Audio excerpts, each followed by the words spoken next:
아버지는 아마 뭐 2교대로 야근을 나가셨는데 집에 안 계셨고, 어머니는 이제 철야를 가셨어요. 금요 철야를 가셨는데, 그때 이제 제가 유치원이고 제 동생이 유치원생도 아니었겠죠. 한 5살, 뭐 이렇게 4, 5살이 됐겠죠. 근데 그때 갑자기 막 되게 집이 무서운 거예요. 우리 둘밖에 없으니까 밤에. 예전에도 몇 번 그랬던 것 같은데 제 생각에. 그랬으니까 엄마 놔두고 가셨겠죠. 근데 그날따라 굉장히 무서웠습니다. 근데 저희 집에 집이 있고, 이제 저 주택이었는데 집이 있고, 이제 새를 하나 내준 게 있었습니다. 그 방을, 옛날에는 그런 게 있었잖아요. 한 집이었는데 방 하나 문 이렇게 막아놓고 저쪽에 이제 입구를 내가지고 새를 준 집이 있었는데, 그 집이랑 저희 집이랑 연결되어 있는 그 방문, 거기 앞에서 이제 막 일부러 그분 와서 좀 우리 좀 어떻게 좀 데려가 달라고 막 울었던 기억이 납니다. 일부러 소리를 크게 내서 울었던 기억이 납니다. 또 한 번, 또 다른 기억 하나는 이게 중학교 때였는데요. 중고등부에 밤에 이제 그때는 산기도 많이 다녔었어요. 그렇죠? 산기도를 많이 갔었는데, 여기 대구에도 주암산 기도원이라고 큰 기도원이 있습니다. 근데 거기 기도하러 갔었는데, 또 그 옛날에는 하여튼 간에 이렇게 예배당 이렇게 잘 있는데도 거기서 기도 안 하고 하여튼 간에 산을 기어 올라가지고 그 바위 있는 데서 막 기도를 했었습니다. 그래가지고 기도를 이제 손을 잡고 하는데 전도사님이, 야, 니들 기도 제대로 안 하면 사탄 마귀가 니들 막 이렇게 막 현혹시킨다. 막 갑자기 막 이상한 이렇게 이상한 거 보게 된다. 막 이런 얘기를 하셔가지고 막 겁이 나서 막 엄청 막 죽자 살자 열심히 기도했던 기억이 납니다. 한국 교회에 기도 열심히 있을 때가 있었습니다. 막 부흥회의 시대가 있었어요. 부흥회의 시대, 기도원의 시대가 있었습니다. 그래서 많은 교회에서 간절한 기도의 소리가 들리고, 또 많은 기도원들이 세워졌고, 또 기도원들이 가득가득 차서 산마다 기도 소리가 끊이지 않던 때가 있었습니다. 모두가 부족함이 있고 모두가 간절함이 있던 그런 시절이었습니다. 근데 지금은 그 기도의 소리가 많이 잦아진 것 같습니다.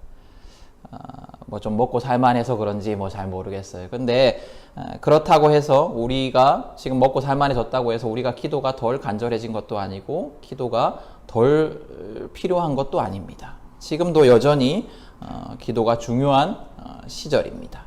지난주 우리 성도님들 덕분에 가정교회 컨퍼런스를 잘 다녀왔습니다. 제주도에 가서 오랜만에 아주 그냥 쉼과 또 여러 가지 충전을 얻었는데요. 네, 컨퍼런스를 통해서 강조된 것들 중에 하나, 또 이제 가정교회를 통해서 강조되는 것 중에 하나가 뭐냐면 기도입니다. 목회자가 기도로 바로 서야 되고 기도로 본을 보여야 된다라는 겁니다. 그래서 그런 얘기를 들으면서 또 드는 생각이, 정말로 교회를 세워가는 데 있어서, 우리의 삶을 세워가는 데 있어서 기도보다 중요한 것은 없다라는 생각을 한 번 더 하게 됐습니다. 왜냐하면 기도의 능력이 있기 때문입니다. 기도의 능력 없이는 우리가 하나님의 일을 할 수가 없기 때문입니다. 기도를 통해서 우리의 문제가 해결이 되고 우리의 소원이 이루어지는 일들이 일어납니다. 또 기도를 통해서 하나님의 소원이 무엇인지를 우리가 깨닫게 되고, 또 하나님의 소원에 응답하는 일들도 일어나게 됩니다. 오늘 본문에도 나오지만 기도는 능력이 있습니다. 우리는 기도를 통해서 하나님께 우리의 소원과 간구를 아뢰 수가 있고, 또 하나님은 기도를 통해서 우리에게 응답해 주시고 하나님의 뜻을 알려주십니다. 그렇기 때문에 그리스도인인 우리는, 하나님의 자녀인 우리는 기도를 해야 합니다. 그래서 오늘은 능력 있는 기도는 어떤 것인가에 대해서 말씀을 함께 나누고자 합니다. 오늘 본문은 먼저 누가 능력 있는 기도를 할 수 있는가를 가르치고 있습니다. 우리 앞선 본문에 보면 병든 자를 위한 기도의 내용이 나오는데, 중한 병이 든 자는 장로들을 청하라, 이런 본문이 나옵니다. 여기에서 장로는 우리 장로님 이렇게 얘기를 하는 것이 아니고 목사나 이런 하여튼 교회의 어떤 그 영적인 지도자를 의미합니다. 근데 이 말씀을 읽어보면, 그러면 아무에게나 기도를 부탁하는 것이 아니라 어떤 특별한 사람에게 기도를 부탁해야 되는가 보다라고 생각하기가 쉽습니다. 그래서 그냥 평범한 성도들에게 기도 부탁을 하기보다는 어떤 영적인 권위를 가진 사람, 어떤 은사가 있는 사람을 찾아가야겠구나, 이런 생각을 하게 됩니다. 그래서 실제로 많은 성도들이 옆에 있는 집사님 기도, 옆에 있는 권사님 기도를 받는 것보다 목사님 기도를 받고 싶어하고, 또 어떤 은사가 있는 사람들의 기도를 받기를 원합니다. 근데 오늘 성경은 조금 다른 이야기를 하고 있습니다. 오늘 성경은 능력 있는 기도는 어떤 특별한 사람들만이 하는 것이 아니고 우리 모두가 할 수 있다라는 것입니다. 그럼 오늘 성경은 누가 능력 있는 기도를 할 수 있다라고 얘기를 할까요? 16절에 보면, 우리 16절 하반절에 보면 의인의 간구는 역사하는 힘이 크다라고 얘기를 하고 있습니다. 즉 능력 있는 기도를 할 수 있는 사람은 의인이에요. 의인이 능력 있는 기도를 할 수가 있습니다. 그럼 의인은 누구를 말할까? 의인은 우리가 생각하기에 의인이라고 하면 누구를 말할 것 같아요? 뭐 착한 사람, 좀 바르게 사는 사람, 좀 도덕적으로 뛰어난 사람, 누구에게나 본이 되는 사람, 이렇게 생각하기가 쉽잖아요. 근데 여기서 말하는 의인은 뭐냐면 그리스도로 인해서 의롭다함을 얻은 자를 의인이라고 합니다. 다시 말하면 예수님을 주님으로 믿고 섬기는 사람들이 다 의인이에요. 특별한 사람들이 아닙니다. 여러분들이 우리가 예수님을 나의 구주로 고백한다면, 그리고 예수님과 동행하는 삶을 살기를 소망하는 사람이라면 우리 모두는 의인입니다. 우리 스스로는 의롭지 않아요. 우리 스스로는 늘 죄에 무너지고 우리 스스로는 늘 약한 자들이고 악한 자들이지만 우리를 위해서 죽고 부활하신 예수님의 피값으로 인해서 우리는 의인입니다. 그렇기 때문에 의인인 우리는 능력 있는 기도를 다 행할 수 있다라고 성경은 증언하고 있습니다. 우리 모두는 능력 있는 기도를 할 수 있는 사람인 거예요. 근데 좀 이상해요. 여기 보면 이어서 예를 드는 사람을 예를 들고 있는데 그 예를 드는 사람이 누구냐면 엘리야예요. 여러분 엘리야 하면 어떤 사건이 떠오르시는가요? 비가 오지 않는데 그 기도에서 그죠? 그런 것도 떠오르고 또 그 이세벨의 거짓 선지자들과 싸워서 이긴 이런 얘기도 떠오르고. 그러니까 엘리야라고 하면 기적을 엄청나게 행한 선지자였습니다. 하늘 올라가 버렸어요. 맞아요. 죽지도 않고 하늘로 올라가 버렸어요. 그러니까 이 예수님 빼놓고는 인간계에서는 하여튼 간에 아주 독보적인 존재예요. 그렇죠? 그리고 또 그 외에도 많은 기적들을 행했습니다. 먹을 것이 다 떨어진 과부의 항아리에서 계속 먹을 것이 나오는 이런 기적들도 행했고, 죽은 과부의 아들도 살렸고, 하여튼 간에 엄청납니다. 불 내려가지고 하여튼 그 바알 사제들 다 죽인 것도 있고, 하늘로 올라간 것도 있고. 근데 보세요. 앞에 능력 있는 기도는 의인들이 할 수 있다. 우리 모두가 할 수 있다. 라고 해놓고는 예로 드는 게 엘리야예요. 그게 조금 이상하죠. 그죠? 아무나 할 수 있다 했는데 예를 엘리야로 들었어요. 왜냐하면 엘리야는 엄청 특별한 능력을 가진 선지자인데 왜 엘리야를 예로 들었을까? 근데 오늘 성경이 엘리야에 대해서 이게 평가하기를, 설명하기를 뭐라고 하고 있냐면 우리와 성정이 같은 사람이다 라고 이야기를 하고 있습니다. 즉 엘리야가 특별한 사람이라서 그런 기적들을 행한 것이 아니고 우리와 평범하고 연약한 사람이었는데 기도하였더니 하나님이 그 기도하였는데 역사하셔서 능력이 넘치는 선지자가 됐다라는 겁니다. 그러니까 본인의 능력으로, 본인의 특별함으로 그런 기적들을 행한 것이 아니고 하나님의 능력으로 기적을 행한 선지자라는 겁니다. 엘리야의 생애를 여러분들이 좀 시간을 내셔서 이렇게 좀 엘리야에 대한 성경 말씀을 잘 읽어보면 이게 무슨 말인지 이해를 할 수가 있습니다. 엘리야의 이야기를 잘 살펴보면 엘리야가 바알의 선지자들과 싸울 때처럼 영적인 충만함을 경험할 때도 있었지만 이세벨이 죽이려고 하니까 그걸로 인해서 절망과 우울에 빠지기도 했습니다. 또 많은 사람들을 상대하면서 두려워하지 않는 용기를 보이기도 했지만 목숨을 건지려고 도망하는 약한 모습도 있었습니다. 또 죽은 과부의 아들을 위해서 자신의 1인 양 울부짖으면서 중보하는 그런 모습들도 있었지만 또 자기 연민에 빠져서 그랬던 때도 있었습니다. 엘리야의 모습을 보면 한결같은 영웅의 모습, 한결같은 어떤 신앙의 위대한 신앙인의 모습이 아니라 이랬다 저랬다 하는 연약한 한 사람의 모습이었습니다. 우리도 그렇잖아요. 그죠? 우리도 영적으로 충만할 때는 기쁨과 기적을 맛보기도 하지만 또 교회에 어떤 작은 일 때문에 실족해서 하나님이 있니 없니 하는 사람들이 우리들입니다. 큰 은혜 속에서 감사와 찬양을 하다가도 집에 돌아가면 불평과 불만이 가득한 이런 것이 우리들이라는 거죠. 그러니까 우리랑 똑같다는 거예요. 엘리야도 우리랑 똑같다라는 겁니다. 그리고 우리도 엘리야랑 똑같다는 겁니다. 그런 우리와 같은 특별하지 않은 엘리야가 기도했더니 비가 오고 또 땅에 열매가 맺는 풍성함의 역사가 일어났습니다.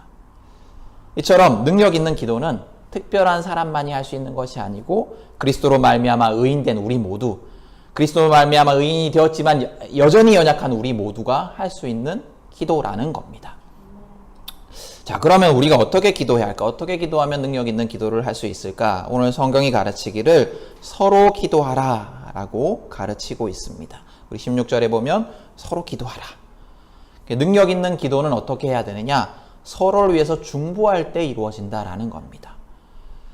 이 말씀은 하나님이 각 개인의 기도도 원하시지만 공동체의 기도를 원하신다라는 것으로 이해를 할 수가 있어요. 서로 기도하는 관계는 하나님과 더불어 친밀한 관계입니다. 서로 기도하는 관계는. 서로 기도하는 관계는 또 하나님이 원하시는 관계예요. 기도하지 않는 관계, 친밀한 관계는 그냥 이 사람과 나만 친밀한 건데, 기도로 친밀한 관계는 하나님과 이 사람과 나와 함께 이렇게 친밀한 관계입니다. 교회 안에서, 우리 공동체 안에서도 하나님과 상관없이 사람끼리만 친할 수도 있어요. 또 어떤 사람들은 공동체 안에서 사람과의 교제 없이 하나님만 친하려고 시도하는 사람들도 있습니다. 그렇게 하려고 하는 사람들도 있습니다. 근데 이것 둘 다 하나님이 원하시는 믿음의 관계가 아닙니다. 하나님은 하나님 안에서 사람과 사람 사이가 친밀하기를 원하십니다. 그래서 하나님이 원하시는 것은 믿음으로 서로 교제하는 공동체입니다. 하나님과 상관없는 교제가 있는 공동체는 당연히 믿음의 공동체가 될 수 없어요. 교회 안에서 하나님과 상관없는 교제가 있다면 이거는 교회가 아니라도 가능한 거잖아요. 그건 믿음의 공동체가 아니에요. 또 성도와의 교제 없이 하나님만을 만나려고 하는 신앙도 바른 신앙이 될 수가 없습니다. 왜냐하면 하나님은 모든 인간이 죄로 인해서 어긋난 그 관계, 하나님과의 관계를 회복하기도 원하시지만 동시에 죄의 결과로 어긋난 우리와 우리 사이의 관계도 해결하기를 원하시는 분이시기 때문입니다. 그래서 서로 기도 제목을 나누고 기도를 부탁하는 것은 하나님이 원하시는 거예요. 또 그뿐만 아니라 이것은 우리의 영적 생활에도 굉장히 큰 유익이 됩니다. 서로 위해서 중보하는 것, 이것이. 왜냐하면 영적으로 친밀한 관계가 맺어질 수 있기 때문이에요. 그냥 친밀한 것이 아니고 하나님 안에서 영적으로 친밀한 관계가 가능해지기 때문입니다. 기도의 제목을 나누는 걸 생각해 보면 여러분들 기도의 제목을 나누는 건 상대방에게 나를 오픈할 때, 나를 열 때 가능한 일입니다. 그러니까 나의 연약함을 고백할 수 있어야 되고 나의 부족함을 고백할 수 있어야 되잖아요. 그렇죠? 그래서 상대에게 마음을 열고 상대를 신뢰할 때 가능한 것이 기도를 나누는 거예요. 기도 제목을 나누는 거예요. 그래서 친밀한 교제가 바탕이 돼야 돼요. 그리고 또 동시에 서로 위해서 기도하면 또 친밀해지기도 합니다. 친밀함으로 기도를 부탁할 수 있지만 기도하면 또 친밀해집니다. 중보와 친밀한 교제는, 중보의 기도와 친밀한 교제는 이렇게 막 밀접하게 연결이 되어 있습니다. 이런 친밀한 관계가 있는 곳이 바로 신앙 공동체예요. 그래서 우리는 기도를 통해서 믿음 안에서 하나가 될 수가 있습니다. 서로 기도함으로 하나가 될 수 있습니다. 그리고 그렇게 하나 된 공동체의 기도는, 우리의 기도는 능력 있는 기도가 됩니다. 자, 그러면 우리가 이 능력 있는 기도를 이렇게 행할 수 있는데, 서로를 위해 중보함으로, 서로 함께함으로 이렇게 기도를 할 수 있는데, 능력 있는 기도를 할 수 있는데, 그럼 우리가 뭘 위해서 기도해야 될까? 오늘 성경은 그것도 가르치고 있습니다. 첫 번째로 우리는 뭘 기도해야 되냐면, 오늘 성경에 보니까 병이 낫기를 위해서 기도하라 이렇게 얘기를 하고 있습니다. 이 병이 낫기를 위해서 기도하라는 것은 육체의 필요를 위해서 기도하라라고 우리가 이해할 수 있어요. 우리의 육체의 필요를 위해서. 우리는 육체의 필요를 위해서 기도해야 돼요. 그러니까 신앙이라는 것이 막 너무 고고하고 영적인 것만을 추구하는 것이 아니에요. 하나님 우리에게 육체를 주셨고 육체를 통해서 우리가 얻어야 되는 기쁨과 행복도 있습니다. 그래서 우리는 육체의 필요를 위해서 기도해야 됩니다. 하나님은 세상의 것은 거룩하지 않다라고 외면하시는 분이 아니에요. 모든 것이 하나님의 창조물입니다. 예수님의 공생의 사역을 봐도 알 수가 있습니다. 예수님은 이 땅에 오셔서 막 기도하고 말씀만 전한 것이 아니고 병자들을 고치시고 연약한 자들을 위로하시고 귀신 들린 자들을 회복시켜 주셨습니다. 그래서 우리는 서로 경제적인 문제, 건강의 문제, 가정의 문제, 자녀의 문제, 여러 삶의 문제를 두고 서로 기도를 부탁해야 됩니다. 이게 되게 어떤 내 신앙이 저급해서 이런 것이 아닙니다. 그렇게 해야 됩니다.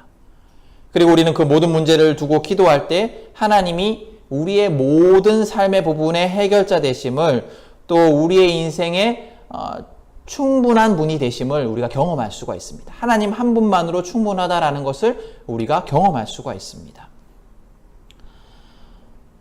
그래서 우리가 하나님을 서로를 위해서 기도할 때 첫 번째로 기도해야 되는 것은 서로의 육체의 필요를 위해서. 그래서 우리의 삶을 주관하시는 하나님을 경험할 수 있도록 기도해야 됩니다. 두 번째로 기도해야 되는 것은 여기 보면 서로 죄를 고백하며 기도하라고 되어 있어요. 그렇죠? 죄 해결을 위해서도 기도해야 됩니다. 이게 뭐냐면 영적인 필요를 위해서 기도하라는 겁니다. 우리의 기도가 육적인 필요만의 기도로 끝나서는 안 됩니다. 우리의 기도는 영적인 필요를 위한 기도로 나아가야 돼요. 근데 우리가 평소에 기도하는 제목들을 보면 육체적인 간구에 머물러 있음을 이렇게 좀 발견할 때가 있어요. 육체의 것만 너무 구하고 있는 것이 아닌가, 이런 생각이 들 때가 있어요. 근데 우리가 기도를 통해서 바라봐야 하는 것은 육체의 필요를 넘어서서 우리의 모든 것의 해결자 되시는 그 하나님을 바라보는 겁니다.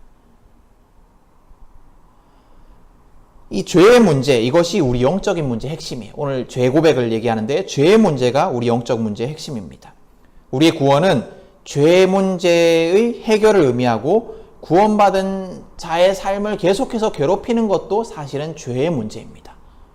그러니까 우리가 구원받는 것도 죄를 해결이지만 구원받고 나서도 우리를 계속해서 지속적으로 괴롭히는 건 죄의 문제예요. 그래서 우리가 기도해야 되는 것은 이 죄로 인해서, 우린 이미 구원받았으니까요, 죄로 인해서 나의 믿음이 흔들리지 않도록 위해서 서로를 위해서 중보해야 돼요.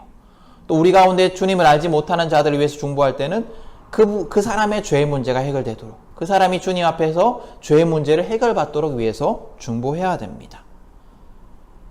비록 우리가 세상에서 세상을 살아갈 때 각박하고 또 바쁘고 어렵고 힘들고 이런 삶을 살지라도 놓치지 말아야 하는 삶이 무엇이냐면 예수님과 동행하는 삶입니다. 또 하나님을 바라보는 삶이고 하나님을 더욱더 알아가는 삶입니다. 근데 그럼에도 불구하고 우리의 기도 제목을 다시 한번 돌아보면 우리의 기도 제목이 하나님을 바라보는 기도의 제목이 아닌 경우들이 굉장히 많아요. 세상의 일을 더 중요하게 생각하고 세상의 필요를 더 중요하게 생각할 때가 많습니다.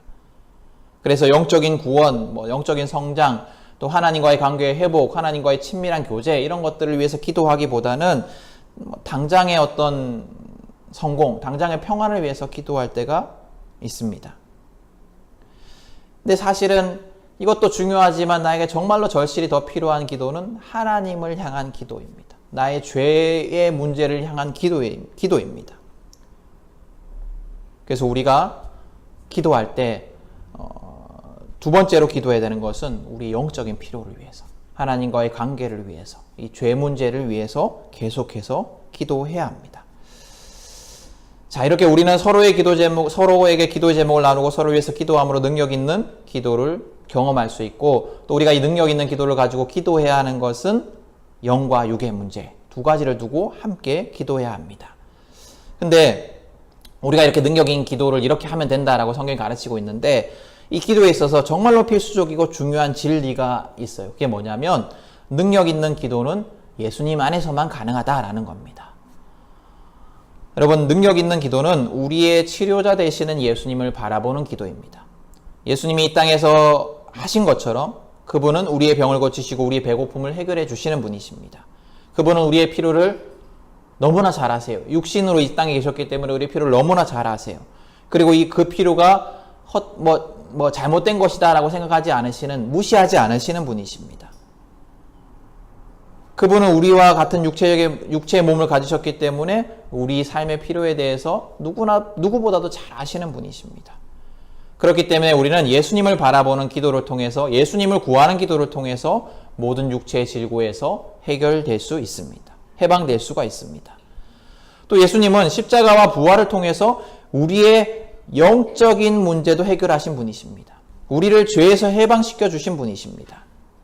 그분은 우리의 영적인 문제의 근원인 죄의 문제를 지고 죽으시고 부활하심으로 우리의 구세주가 되셨습니다. 그래서 우리가 예수님께 나아갈 때, 예수님의 도우심을 바라면서 나아갈 때 우리의 영적 문제도 해결될 수가 있습니다.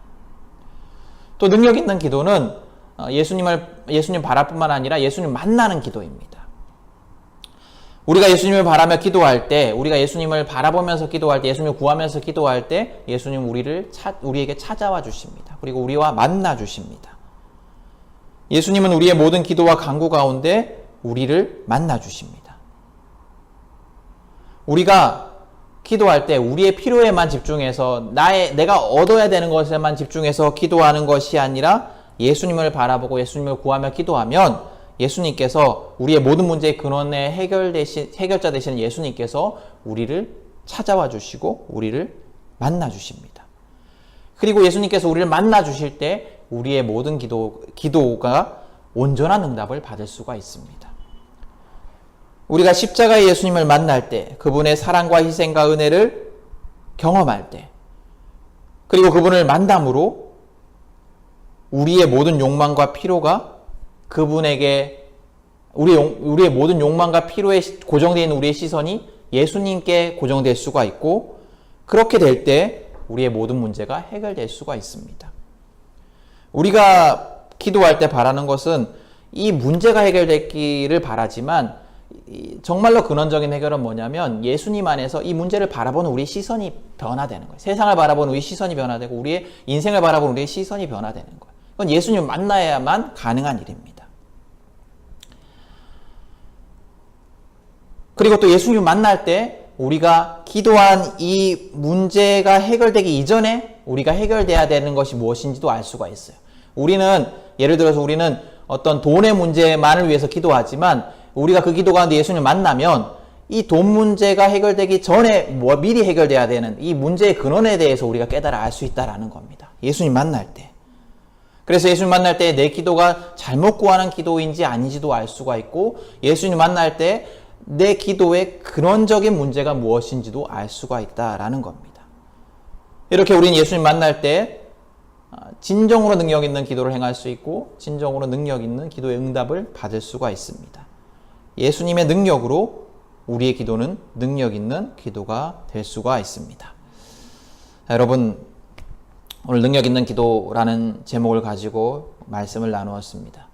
우리는 서로를 위해서 기도함으로, 중보함으로 누구나 능력 있는 기도를 행할 수 있는 사람들입니다. 또 우리는 능력 있는 기도를 통해서 육적인 필요와 영적인 필요를 구해야 합니다. 또 구할 수 있고 또 응답받을 수 있습니다. 그러나 우리의 기도가 육적인 문제에만 머물러 있어서는 안 되고, 우리의 기도가 육적인 문제만 너무 많이 기도해서도 안 됩니다. 우리의 기도는 영적인 문제로 계속해서 나아가야 합니다. 그리고 우리의 기도는 예수님을 구하고 바라고 만나는 기도가 되어야 합니다. 그러할 때 우리의 그 기도의 제목의 근원적인 문제들이 해결될 수가 있습니다. 그게 바로 진정으로 능력 있는 기도입니다. 여러분, 우리 모두가 그렇게 능력 있는 기도를 행하는 자들이 될 수 있기를 축복합니다. 그래서 우리 모두가 평생을 통하여서 기도로 예수님과 늘 동행하는 복된 기도자가 될 수 있기를 간절히 축복합니다. 우리 오늘 말씀을 잠잠히 한번 묵상했으면 좋겠습니다.